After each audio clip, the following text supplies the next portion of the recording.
Hello and नमस्ते everybody. मेरा नाम कुमार आशुतोष है। बिहार में जो बीपीएससी एग्जाम ली जाती है उससे रिलेटेड सारे टॉपिक्स मैं वन बाय वन करके डिस्कस कर रहा हूँ। और उसी क्रम में मैं आपसे बिहार के बारे में कुछ बेसिक इन्फॉर्मेशन है जो सबको आनी चाहिए वो शेयर कर रहा हूँ। और बेसिक इन्फॉर्मेशन की सीरीज में ये लेक्चर नंबर 3 है। इस पर्टिकुलर सेशन में हम बिहार के कुछ राजनीतिक और एडमिनिस्ट्रेटिव सेटअप की बात करेंगे। यहाँ की पॉलिटी और प्रशासन कैसे चलता है वो सब भी जानेंगे। इसके अलावा बिहार का जो रीजनल एरिया है, क्षेत्र है, जिलों के अलावा उसके बारे में भी कुछ जानकारी हासिल करेंगे। स्टार्ट करते हैं। तो मैं ऑलरेडी सेशन नंबर 1 में आपसे ये बात कर चुका हूँ कि बिहार कभी बंगाल प्रोविंस का हिस्सा हुआ करता था। और 20वीं शताब्दी के शुरुआती दशक में बिहारी लोगों की ये डिमांड होने लगी थी कि बंगाल से बिहार को अलग किया जाए और एक अलग प्रोविंस के रूप में इसको सेटअप किया जाए।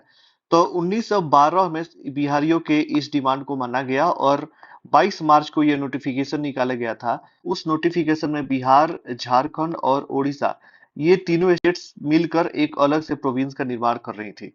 और ये जो नया प्रोविंस है ऑफिशियली 1 अप्रैल से सिस्टम में आ गया था पूरी तरह से 1 अप्रैल 1912 से। इसके अलावा मैं आपसे ये भी बात कर चुका हूँ कि 1936 में बिहार का एक डिवीजन होता है जिसमें कि बिहार से उड़ीसा नाम का चीज बाहर निकल जाता है। उसके बाद हमने एक और बात किया था 1956 में स्टेट रीऑर्गेनाइजेशन एक्ट लाया जाता है जिससे बिहार के कुछ एरियाज को बंगाल में, वेस्ट बंगाल में मर्ज कर दिया जाता है। फिर एक बिहार का नया डिवीजन होता है सन 2000 में, 14 नवंबर को। उस समय बिहार से उस समय बिहार से झारखंड को अलग कर दिया जाता है। तो इस तरह से बिहार का जो पूरा डिवीजन हुआ था स्टार्टिंग फ्रॉम 1 अप्रैल 1912। उसके बाद 1936 में उड़ीसा का अलग होना, फिर 56 में कुछ एरिया को बंगाल को जाना, उसके बाद 2000 में झारखंड का अलग होना।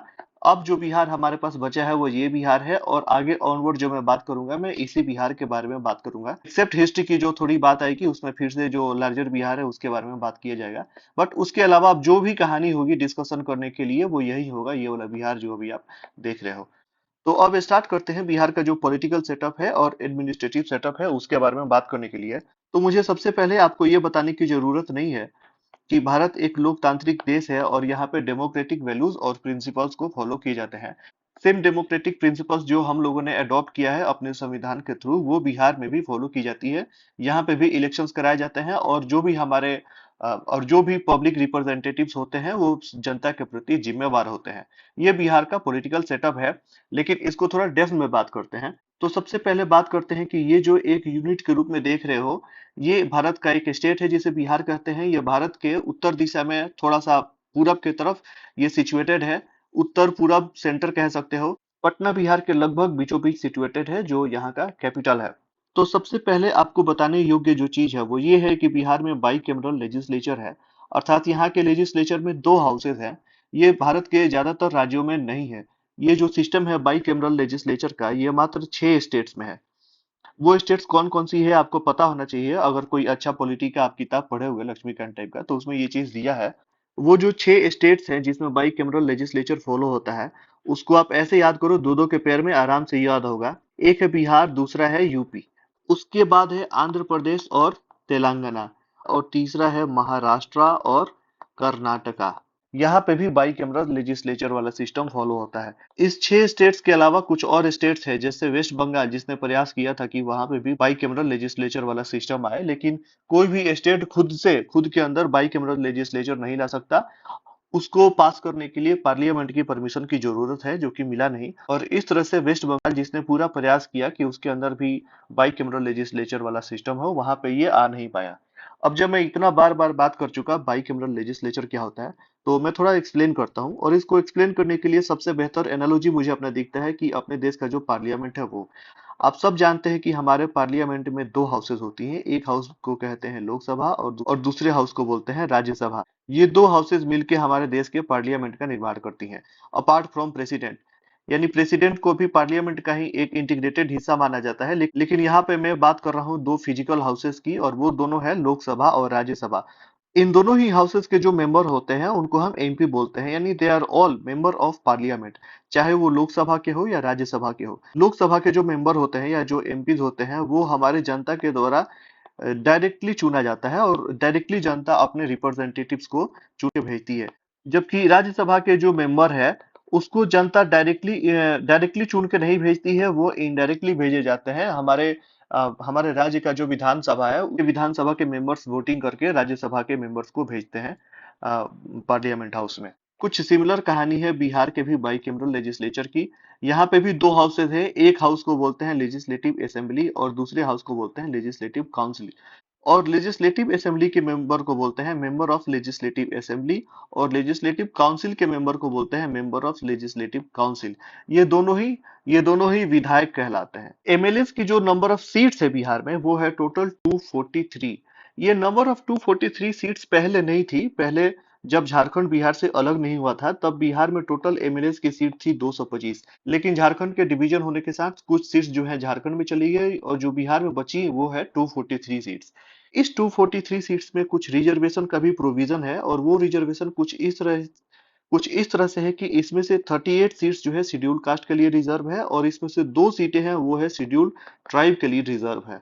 इसी तरह एमएलसी के जो मेंबर्स हैं, उसके लिए टोटल नंबर ऑफ सीट्स जो बिहार में वो है 75, जो आपके ध्यान में होना चाहिए। इसका भी कुछ वही स्टोरी है कि झारखंड के डिवीजन के पहले ये जो संख्या है 75 से ज्यादा था, लेकिन झारखंड अपने साथ कुछ सीट्स को ले गया, और जो बच गया वो है टोटल 75 सीट। जब हमने इतना एमएलसी और एमएलएस की बात कर लिया, तो लगे हाथ हम क्यों ना एमपीज की भी बात कर लें, क्योंकि बिहार से कुछ एमपीज जो है वो चुन के पार्लियामेंट में भी भेजे जाते हैं। तो एमपीज मैंने पहले बताया था कि एक लोकसभा में जाते हैं और दूसरा राज्यसभा में जाते हैं। तो बिहार से जो टोटल एमपीज जो चुन के जाते हैं हर 5वें साल, वो total number of seats Bihar में 40 है। और राज्यसभा में हर 6 साल में जो अ,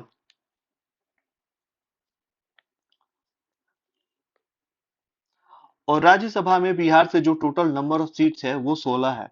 लोकसभा के लिए ये जो 40 सीटें हैं, उसमें भी कुछ रिजर्वेशन का प्रोविजन है, और वो प्रोविजन कुछ इस तरह से है कि आउट ऑफ 40, 6 जो सीटें हैं वो शेड्यूल कास्ट के लिए रिजर्व है, जबकि 34 जो सीट्स है वो अनरिजर्व है।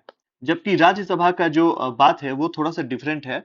वो शायद आप जानते भी होंगे कि राज्यसभा के जो मेंबर है वो 5 साल के जगह 6 साल के लिए चुनकर जाते हैं, और इस टोटल मेंबर्स में से 1/3 जो मेंबर्स हैं वो हर दूसरे साल बदल दिए जाते हैं।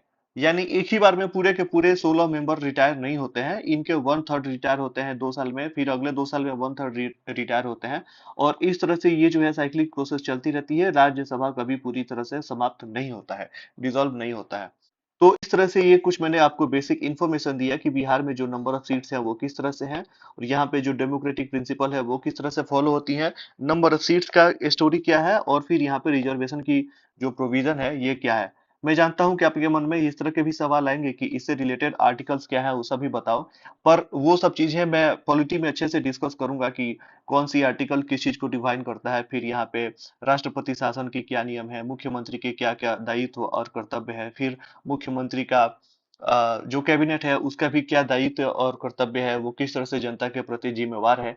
ये सब चीजें काफी बड़ा है, और मैं पॉलिटी में अच्छे से बताऊंगा। लेकिन अभी तो मैं बेसिक्स बात कर रहा हूँ बिहार के बारे में, जो एक तरह से बिहार के बारे में सिर्फ इंट्रोडक्शन लेवल की ही पढ़ाई है। और उसी क्रम में मैंने आपसे बिहार के विधानसभा और जो बिहार से चुन के जाने वाले मेंबर ऑफ पार्लियामेंट है उनके बारे में मैंने बात किया। तो एक बार फिर से इस मैप की तरफ ध्यान देते हैं। ये जो यूनिट आप देख रहे हो जो भारत का हिस्सा है बिहार राज्य के रूप में, ये इतना छोटा नहीं है कि एक यूनिट की तरह मान के इसमें एडमिनिस्ट्रेशन किया जाए, इस क्योंकि इसका क्षेत्रफल अभी बहुत बड़ा है। 94,163 स्क्वायर किलोमीटर एरिया में ये बिहार फैला हुआ है। इतने बड़े लैंड एरिया वाले बिहार को अच्छे एडमिनिस्ट्रेशन के लिए छोटे छोटे जोन्स में बांटा गया है। जैसे ये मैंने हाईलाइट किया है, ये एक सारण जोन है जिसके अंदर 3 डिस्ट्रिक्ट आती हैं। इसके जस्ट बगल में ये जो जोन है इसको बोलते हैं तिरहुत प्रमंडल। इसमें टोटल 1 2 3 4 5 6 डिस्ट्रिक्ट आती हैं। तो इस तरह से पूरे बिहार को 9 डिविजन्स में बांटा गया है फॉर बेटर एडमिनिस्ट्रेशन। और अभी अभी मैं आपको बताया कि बिहार में टोटल नंबर ऑफ जोन्स है, या जो नंबर ऑफ एडमिनिस्ट्रेटिव डिवीजन है वो 9 है। उसको डिवीजन बोल सकते हैं, प्रमंडल बोल सकते हैं, या कमिश्नरी बोल सकते हैं। और हर कमिश्नरी में या हर प्रमंडल में कुछ सर्टेन नंबर ऑफ जिला होते हैं। उन सारे जिलों को ऐड करें तो बिहार में टोटल नंबर ऑफ जो डिस्ट्रिक्ट्स है वो 38 है। जिस तरह पूरे बिहार को मोटे मोटे 9 भागों में बांटा गया है, उसी तरह बिहार के हर एक जिला को छोटे छोटे कुछ भागों में बांटा गया है, जिसे हम सब डिवीजन बोलते हैं। बेसिकली, या फिर उसको अनुमंडल भी बोलते हैं। फॉर एग्जांपल यहाँ पे मैं केस लेना चाहता हूँ गोपालगंज डिस्ट्रिक्ट का। आप देख रहे हो कि ये गोपालगंज.nic.in एक सरकारी वेबसाइट है। नाउ ये जो गोपालगंज डिस्ट्रिक्ट है, इसको टोटल दो सब डिविजन में बांटा गया है। एक सब डिवीजन का नाम है गोपालगंज और दूसरे सब डिवीजन का नाम है हथुआ। और दोनों ही सब डिवीजन में टोटल 7 ब्लॉक्स है, यानी टोटल गोपालगंज में 14 ब्लॉक्स हैं, जो कि दो सब डिविजन्स में डिवाइडेड है। इस तरह से पूरे बिहार के सारे जिलों के सब डिविजन्स को अगर ऐड कर दिया जाए तो total number of sub division जो बिहार में है वो है 101। और इसके अलावा जो सब डिवीजन है उसका भी फर्दर डिवाइड किया जाता है, जिसको हम ब्लॉक्स बोलते हैं।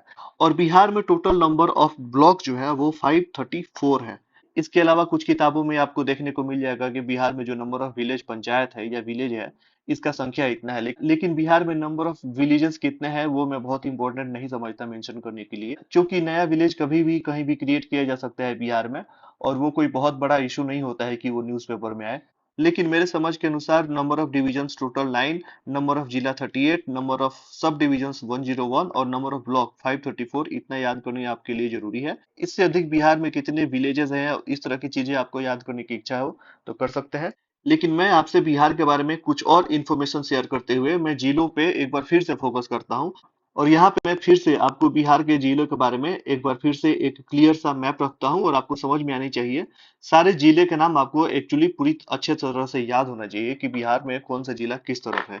उसके बाद फिर से हम बिहार के जो डिविजन्स है, यानी जो प्रमंडल है, उसके बारे में बात करेंगे और ये भी देखेंगे कि कौन से प्रमंडल में कौन सा जिला आता है और हम उसको याद करने की भी कोशिश करेंगे। लेकिन first look at the districts of Bihar actually. तो डिस्कशन के पहले मैं सबसे पहले स्टार्ट करना चाह रहा हूँ, ये जो रेड कलर का आप पाथवे जो दिख रहे हो, ये जो रास्ता है ये गंगा नदी के फ्लो होने का रास्ता है बिहार में। कुछ ऐसे ही गंगा नदी फ्लो करती है, जिसमें ये बक्सर में चौसा नाम का जगह है, वहां पे गंगा बिहार में एंटर करती है। फिर वो भोजपुर, फिर पटना, फिर बेगूसराय, खगड़िया, भागलपुर और ऐसे होते हुए बिहार में बिल्कुल लगभग बीचों बीच गंगा नदी बिहार में फ्लो करती है। तो सबसे पहले स्टार्ट करते हैं उत्तरी बिहार से, और ये सभी जिले उत्तर बिहार के बॉर्डर शेयर करते हैं नेपाल से। इसमें सबसे पहले स्टार्ट होता है पश्चिम से, वेस्ट चंपारण और ईस्ट चंपारण। पहले ये दोनों चंपारण एक थे, बाद में इनको डिवाइड कर दिया गया था और दोनों जिले अलग अलग हो गए। तो ये है वेस्ट चंपारण और ये है ईस्ट चंपारण। ध्यान रखें, शिवहर जो जिला है वो नेपाल से बॉर्डर शेयर नहीं करता है। उसके बाद है सीतामढ़ी जिला, फिर मधुबनी, सुपौल, अररिया, किशनगंज। यानी ये जो सभी जिले हैं जो आपको ग्रीन में देख रहे हैं, ये नेपाल से बॉर्डर शेयर करते हैं। और नेपाल से बॉर्डर शेयर करने वाले टोटल जिलों का संख्या है 7। और अब हम ध्यान देते हैं उत्तर प्रदेश में। तो उत्तर प्रदेश से बॉर्डर शेयर करने वाले जिले हैं वेस्ट चंपारण, फिर गोपालगंज, सिवान, सारण, भोजपुर, बक्सर, कैमूर और रोहतास। दिख रहा है? आपको एक और चीज का ध्यान होना चाहिए कि यहाँ से गंगा नदी बिहार में एंटर करती है। इस तरह से नॉर्थ बिहार में 4 और साउथ बिहार में 4, यानी टोटल 8 जो जो जिले हैं वो उत्तर प्रदेश से बॉर्डर शेयर करते हैं। एक बात आप ध्यान रखना, कई सारे मैप्स में ये रोहतास वाला पार्ट जो है थोड़ा नीचे से दिखाया जाता है, पर निश्चित रूप से रोहतास का एक छोटा सा पार्ट उत्तर प्रदेश से बॉर्डर शेयर करता है। Now coming to the point कि झारखंड से कौन कौन से जिले बॉर्डर शेयर करते हैं। तो झारखंड से बॉर्डर शेयर करने वाले जिले हैं रोहतास, औरंगाबाद, गया, नवादा, फिर जमुई, बांका, भागलपुर और कटिहार। यहाँ तक बिहार झारखंड से अपना बॉर्डर शेयर करता है। और टोटल नंबर ऑफ डिस्ट्रिक्ट्स की बात करें जो झारखंड से बॉर्डर शेयर करते हैं, तो वो हो गया टोटल 8। कैमूर जिला झारखंड से बॉर्डर शेयर नहीं करता है, इस बात का ध्यान रखेंगे। अब बचता है वेस्ट बंगाल जो बिहार के पूर्वी दिशा में है, तो उससे बॉर्डर शेयर करने वाले जिले हैं किशनगंज, पूर्णिया और कटिहार। यानी बिहार के 3 जिले वेस्ट बंगाल से बॉर्डर शेयर करते हैं।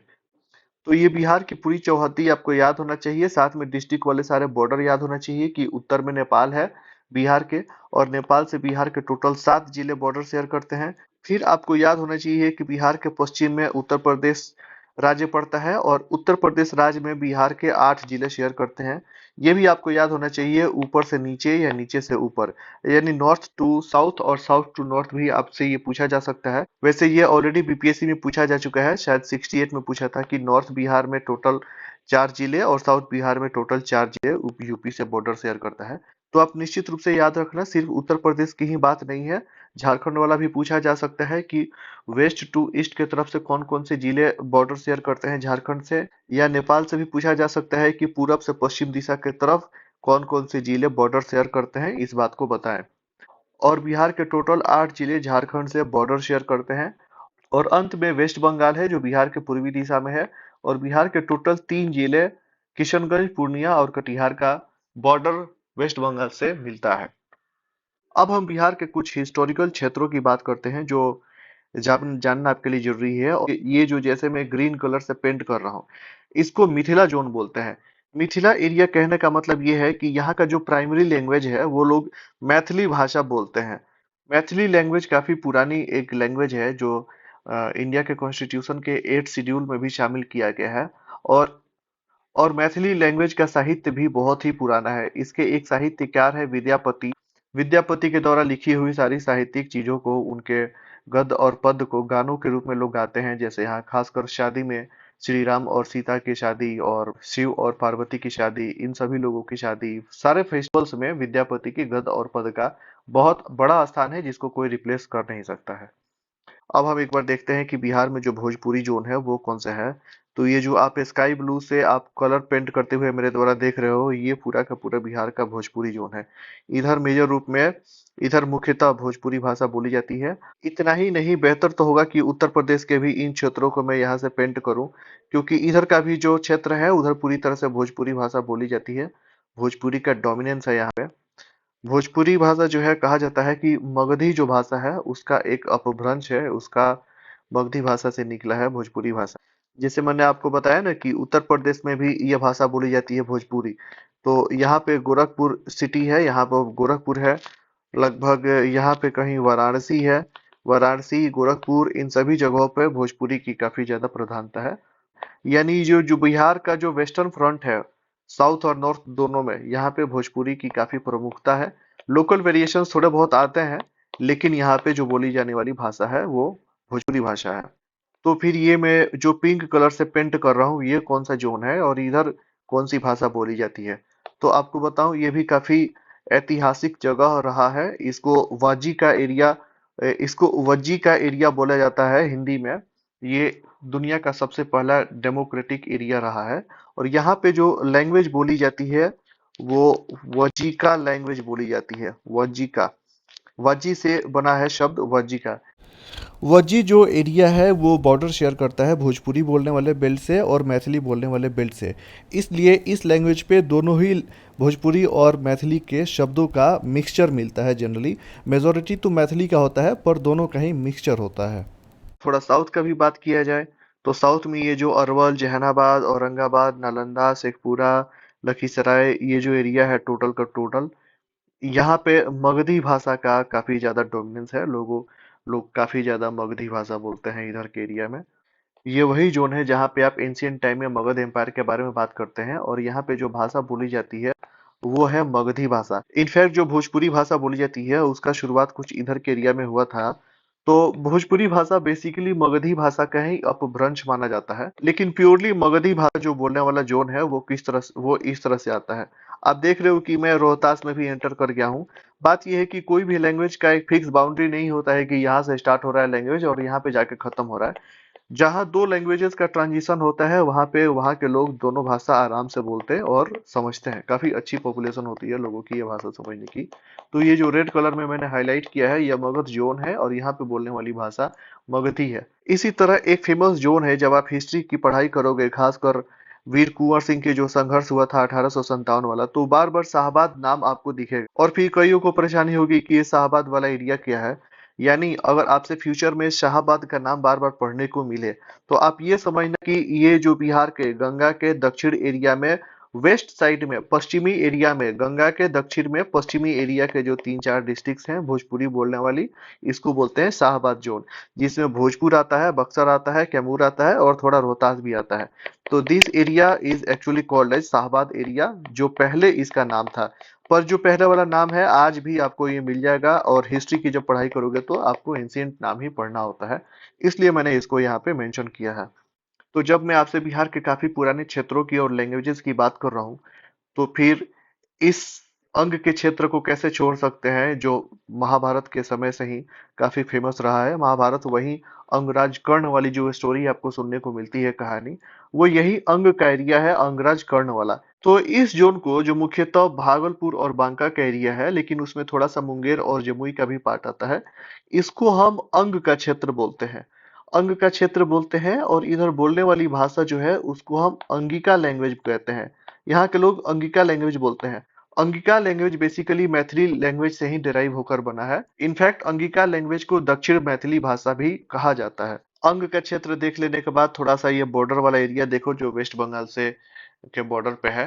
किशनगंज, पूर्णिया और कटिहार, इधर के लोग वैसे तो मैथिली भाषा ज्यादा बोलते हैं, जो वेस्ट क्योंकि जो बंगाली स्पीकिंग एरिया था वो वेस्ट बंगाल में मर्ज कर दिया गया था।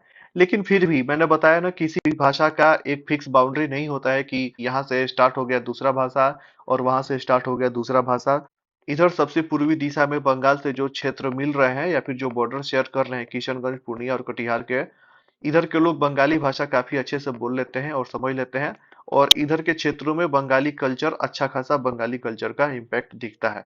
तो इस तरह से बिहार का पूरा जो जोन है वो मैंने आपको डिस्कस किया, ताकि आप फ्यूचर में कोई बुक पढ़ो या मेरा ही डिस्कशन सुनो तो आप देखोगे कि भोजपुरी बेल्ट जब मैं बोलूँ तो आपके दिमाग में ये पिक्चर बहुत क्लियरली आना चाहिए कि मैं इस जोन की बात कर रहा हूँ। मैथिली लैंग्वेज की बात करूँ तो आपके मन में पूरी तरह से ये क्लियर आना चाहिए कि इधर का पूरा जो पॉपुलेशन है मैथिली जोन है। फिर उसी तरह मगध, अंग और इस तरह से थोड़ा सा कटिहार और इन सबों का भी आना चाहिए।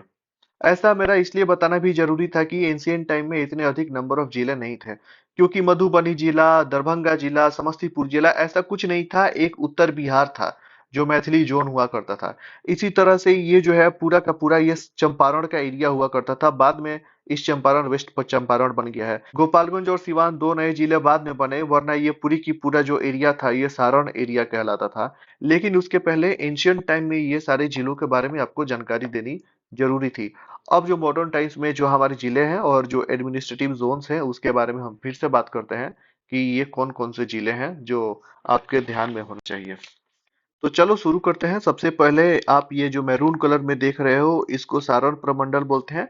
और सारण प्रमंडल में तीन जिले हैं, एक है गोपालगंज, दूसरा है सीवान, तीसरा है सारण। फिर ये जो ब्लू कलर का देख रहे हो इसको बोलते हैं तिरहुत प्रमंडल। इसमें टोटल 6 जिले आते हैं। पहला है वेस्ट चंपारण, दूसरा है ईस्ट चंपारण, ये है शिवहर, फिर ये है सीतामढ़ी, ये है मुजफ्फरपुर, ये है वैशाली। पिंक कलर में आप जो देख रहे हो इसको दरभंगा डिवीजन बोलते हैं। इसका हेडक्वार्टर दरभंगा में है। इन जिलों को आप ऐसे याद कर सकते हो, M S D M. S मतलब समस्तीपुर, डी मतलब दरभंगा और एम मतलब मधुबनी। ये आपको याद होना चाहिए। कोसी जोन को मैंने जैसे याद किया है आपको भी बताता हूँ, ये है एसएमएस। एसएमएस का मतलब है कि जब इस क्षेत्र में कोसी नदी बाढ़ लाती है और यहाँ के लोगों को परेशानी होती है, तो ये अपने परिजनों को एसएमएस अलर्ट भेजते हैं कि भाई हम अब परेशानी में फंसे हैं। एक क्योंकि इस जोन का नाम ही कोसी जोन है, और कोसी जोन में टोटल 3 डिस्ट्रिक्ट्स आते हैं।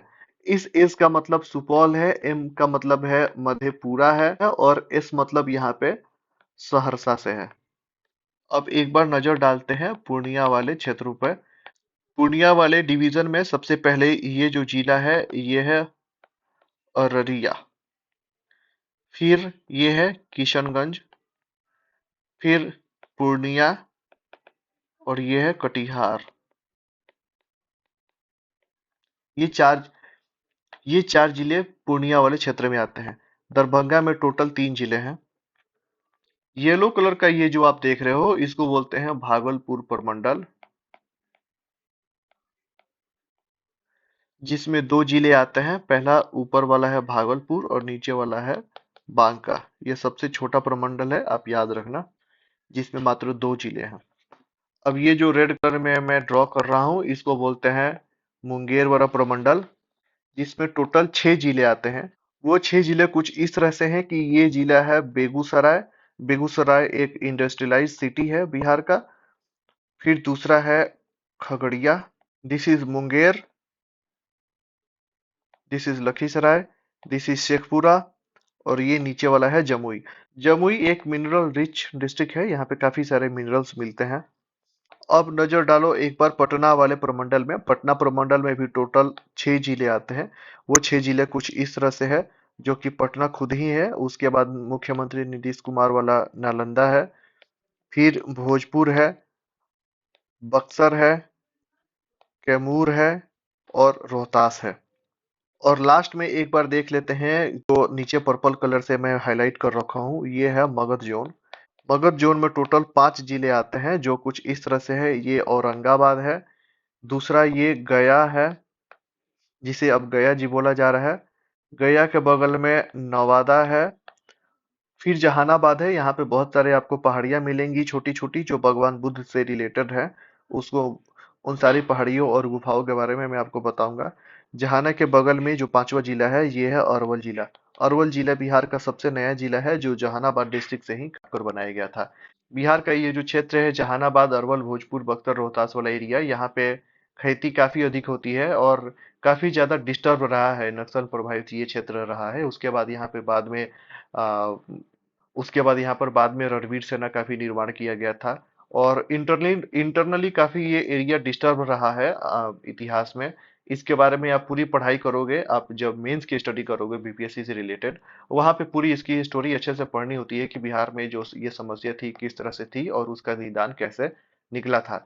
तो वन बाई वन करके बिहार के सारे जिलों के बारे में मैंने आपको बता दिया, और आप ये काफी क्लियरली देख सकते हो। आप अपने नोटबुक में ये चीज मेंशन कर लो कि नॉर्थ बिहार में जो बिहार के टोटल नंबर ऑफ डिविजन्स है, यानी नंबर ऑफ प्रमंडल है, वो नॉर्थ बिहार में 5 है, बहुत क्लियरली आप देख रहे हो। और साउथ बिहार में जो टोटल नंबर ऑफ डिविजन्स है या जो प्रमंडल है, वो 4 है। कौन कौन सी है आप क्लियरली देख सकते हो। पटना डिवीजन है, फिर मगध डिवीजन है, फिर मुंगेर है और भागलपुर है। इसी तरह नॉर्थ का भी याद कर लो। सबसे पहले सारोर प्रमंडल, फिर तिरहुत प्रमंडल, फिर दरभंगा, कोसी, पूर्णिया। टोटल 5 प्रमंडल है, और पांचों प्रमंडल में कौन कौन से जिले आते हैं आपको ये चीज अच्छा से याद होना चाहिए। कुछ जिलों का नाम जैसे वी मैंने शॉर्टकट में लिखा है, यहाँ पे वैशाली लिखा जाना था, लेकिन आप समझ पा रहे हैं कि यहाँ पे जगह की कमी है। तो मैं आपसे रिकमेंड करूंगा कि आप इंटरनेट से एक बिहार के जिले वाला कोई फोटो डाउनलोड कर लो। अदरवाइज मैं खुद ही यहाँ के पीडीएफ में एक बिहार के जो जिले वाला जो मैप है उसको प्रॉपरली अटैच कर दूंगा। आप वहां से भी ये चीजें देख सकते हो। ये आपके लिए जानना बहुत जरूरी है। और इस चीज को यहाँ पे हैंड रिटन जो मेरा नोट था वो मैंने मेंशन कर दिया है यहाँ पे। वैसे तो इस पेज को मैं पीडीएफ में अटैच कर दूंगा, लेकिन आपके लिए रिकमेंडेड ये है कि ये आपके खुद के हाथ से लिखा जाए तो ज्यादा बेहतर होता है। तो इस तरह से मैंने बिहार का जो पॉलिटिकल और एडमिनिस्ट्रेटिव डिवीजन है, मैंने उसके बारे में बात किया। उन सारे डिविजन्स में आने वाले कौन से सारे जिले हैं, मैंने उसके बारे में भी बात किया।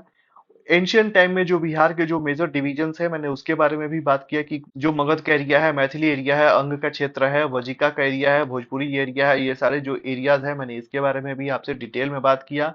इसके अलावा बिहार में अभी करंट टाइम में जो पॉलिटिकल सेटअप है उसके बारे में भी बात किया कि दो हाउसेस कौन कौन सी हैं, इसमें कौन कितने नंबर ऑफ मेंबर्स हैं। इसके अलावा बिहार से जो पार्लियामेंट में सांसद चुन के जाते हैं उनके बारे में भी मैंने बात किया। और इसके साथ साथ जो बेसिक इंफॉर्मेशन आपको बिहार के बारे में मुझे देनी थी वो यहाँ पे समाप्त होता है। इससे एडिशनल जो भी चीजें बताने की चीज है मैं आपसे पॉलिटी में डिस्कस करूंगा। तब तक के लिए take care of yourself and God bless.